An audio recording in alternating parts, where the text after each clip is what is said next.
5 years ఈరోజు మనం DSC school assistant అండి, గణిత శాస్త్రము, తెలుగు మరియు సంస్కృత అకాడమీ బుక్ ఆంధ్రప్రదేశ్. అందులో గణిత శాస్త్ర బోధన అభ్యసన శాస్త్రంలో ఉన్నామండి. 7వ అధ్యాయం గణిత భాష సౌందర్య భావన. దానికి కంటిన్యూషన్గా ప్రాక్టీస్ ఫిట్స్ చేసుకుంటున్నామండి. సో 68 బ్లాంక్ చూడండి. గణిత వినోద ప్రముఖుడు ఎవరు? పెరెల్మన్. వినోద ప్రముఖుడు వచ్చేసి పెరెల్మన్. సాధన కోసం ఏ విధంగా వర్తించాలి లేదా నిర్ణయించాలో తేల్చుకోలేని కలవరం, సంశయం కలిగిన స్థితి ఉండే సమస్య అనేది గూఢ ప్రశ్న అండి. గూఢ ప్రశ్న వల్లే కదా మనకి ఏది తెలుసుకోలేని కలవరంగా ఉంటుంది. ప్రశ్నలో కానీ జవాబులో కానీ ద్వంద్వార్థ రూపకంగా ఉండే శ్లేష సంభాషణ గల ప్రశ్న ఏంటి?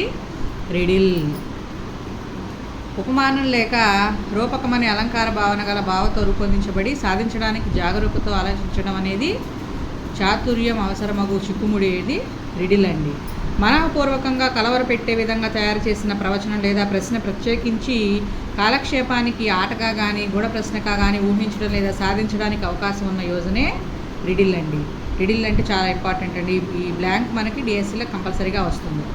ఏదైనా సందర్భంలో పజిల్ లేదా రిడిల్ సాధన ఎవరైనా చేయలేకపోతే దాని అర్థం సాధన వీక్షించలేకపోయారని కాదు, సమస్యనే వీక్షించలేకపోయారని అనాలి అని వ్యాఖ్యానించింది జీకే చెస్టర్టన్.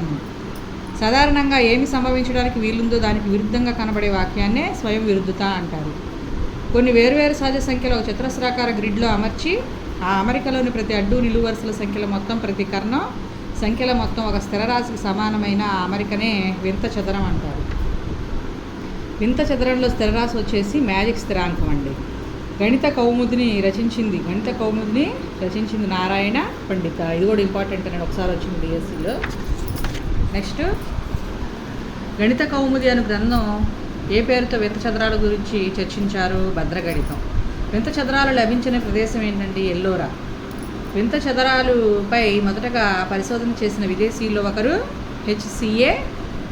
హెచ్సి ఆగ్రిప్ప. రామానుజన్ జన్మదిన మాయా చదరం స్థిరాంకం ఏంటండి? 139. గుర్తుపెట్టుకోండి, బాగా ఇంపార్టెంట్. రామానుజన్ జన్మదిన మాయా చదరం స్థిరాంకం వచ్చి 139. మాయా చదరాల ప్రయోజనం కానిది ఆర్థిక ప్రయోజనం కలిగిస్తుంది. ఇది కాదండి. దీర్ఘ సమయాన్ని సద్వినియోగపరుస్తుంది, పూరణలో మెదడు చురుగ్గా పనిచేస్తుంది, గణితాభ్యసన పట్ల అనుకూల వైఖరులకు కారణమవుతుంది. ఇవి అవుతాయి. అంతేగాని ఆర్థిక ప్రయోజనం కలిగిస్తున్నది కాదు. పదాలు సాంకేతిక సంఖ్యలను జతపరచండి.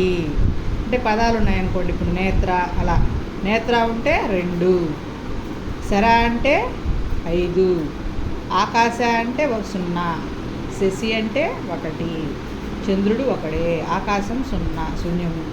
తర్వాత శర అంటే బాణాలు 5, నేత్రాలు 2. అట్లయినా గుర్తుపెట్టుకోవచ్చండి. నెక్స్ట్, తక్కువ అక్షరాలు కలిగి మృదువైన దోషం లేని పదాలతో లలితంగా ఉన్న లీలావతి అంటూ గణిత భాష స్వభావాన్ని వర్ణించింది భాస్కరాచార్య గారు. లీలావతి గణితం భాస్కరాచార్య గారండి గణితం. నెక్స్ట్, భగవంతుడు విశ్వాన్ని రచించిన భాష గణితం అని వ్యాఖ్యానించింది గెలీలియో గెలీలీ. వివిధ గణిత రచయితల రచనా శైలిపై కింది వారిని జతపరచండి అన్నారండి. ఇది కూడా చాలా జాగ్రత్తగా చూసుకోవాలండి. డెకార్టే గారు ఏం చెప్పారు? సుస్పష్టత, సునిశ్చిత తత్వం, పఠన యోగ్యత. పాస్కల్ గారు హేతుత్వం గురించి చెప్పారు. గెలీలియో స్పష్టమైన, గంభీరమైన, చతురమైన సంవాద శైలి. న్యూటన్ గారు పరిశుద్ధత, నిరాడంబరత్వం, చక్కని పదప్రయోగం, వీటి గురించి చెప్పారండి. ఈ విధంగా గుర్తుపెట్టుకోవాలండి ప్రాక్టీస్ ఫిట్స్. ఇంతటితో ఈ అధ్యాయం ఫినిష్ చేసుకున్నాము. గణిత భాష సౌందర్య గురించి. తర్వాత ఈ అధ్యాయం కంప్లీట్ అయిపోయిందండి. సౌందర్యత్వము, భావన, గణిత భాషను 7వ అధ్యాయం కంప్లీట్ అయిపోయింది. నెక్స్ట్ వీడియోలో 8వ అధ్యాయం స్టార్ట్ చేసుకున్నాము.